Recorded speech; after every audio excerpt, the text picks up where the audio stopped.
aumentar o seu QI. Você gostaria de fazer isso? Então vem comigo que eu tenho uma dica e não é um aplicativo, não é um sistema, não quero vender produto nenhum aqui também, viu?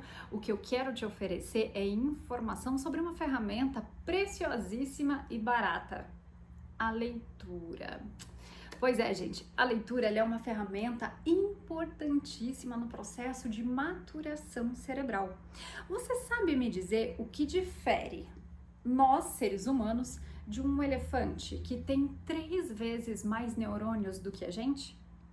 Bom, um dos fatores é o processo de conexão desses neurônios, das chamadas sinapses, das ligações. Não adianta um elefante ter 3 vezes mais neurônios que a gente e não saber usar esses neurônios, né? Não saber usar essas conexões. E nós temos esse potencial de ter essas ligações, que está intimamente ligado com tomada de decisão, com a criatividade.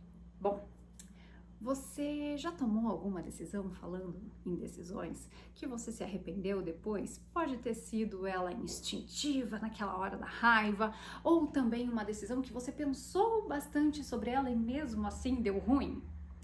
Pois é, uma das ferramentas para desenvolver a tomada de decisão é a leitura. A leitura, diferente de assistir vídeos como esse no YouTube, calma, não que sejam ruins ou um melhor e o outro pior, são processos diferentes. E o que difere a leitura aqui dos vídeos prontos é que a leitura exige todo o seu encéfalo. E olha que interessante, a leitura não é um processo biológico, não vem num sisteminha pré-programado que vai te ensinar a ler, mas ele é um resultado social e cultural. Então, cada indivíduo tem o seu processo de aprendizagem, o que torna o ensino da leitura desafiador, né? E graças a Deus eu tive uma professora maravilhosa chamada Hannelore Prof. Se você assistir esse vídeo, muito obrigada por não desistir de mim. A professora Hannelore foi a minha professora do primeiro ano, primeira série, né? Naquela época era série. E eu lembro que no primeiro dia de aula, ela falou que não deixaria nenhum aluno dela sair da turma sem ter aprendido a ler, isso no primeiro ano. E eu sou dislexa. O que é a dislexia? É uma dificuldade muito grande de transformar os grafemas em fonemas. Então, traduzir aquele símbolo da letra através de som e que venha trazer o resultado do entendimento sobre aquilo.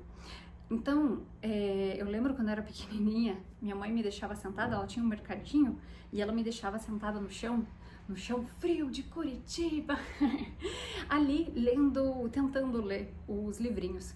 E eu lembro que eu passava a tarde inteira ali tentando fazer conexão daquelas sílabas para transformar em palavras, e quando eu conseguia, eu não tinha entendido o que eu tinha lido. Então é um processo para os dislexos, a leitura é um processo muito desafiador, porque gasta-se uma energia muito grande na tradução desses símbolos e quando a gente vai dar sentido para aquilo, já não tem mais energia disponível. Então é um desafio muito grande. E eu lembro que eu tinha muita dificuldade, né? Eu lia, conseguia formar as palavras, mas eu não entendia o sentido delas. E quando alguém lia para mim, era maravilhoso, porque eu conseguia entender. Aí, na época do pré-vestibular, existiam uns livros obrigatórios, hoje eu não sei mais se existem os mesmos, a mesma lista, mas eu lembro que eu me deparei com Memórias Póstumas de Brás Cubas. Meu, que desespero! Primeiro que eram palavras desconhecidas, que estavam fora do meu vocabulário, era uma linguagem de outrora, então difícil de entender e sem chance, não conseguia. Então eu caí num livro do Veríssimo também, se eu não me engano, que ele era de crônicas. Então eram historinhas pequenininhas de 1, 2 páginas, 3, e aquilo, por mais que eu demorasse para entender, até que ia.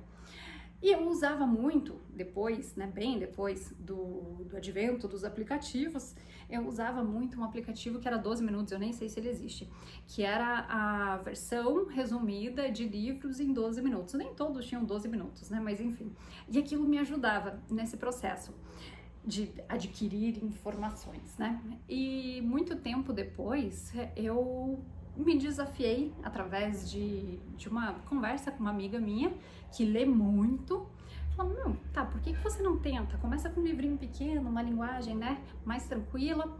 E eu descobri a área de leitura que eu gosto, que é bem específica, inclusive que é da neurociência, enfim, abri esse leque depois.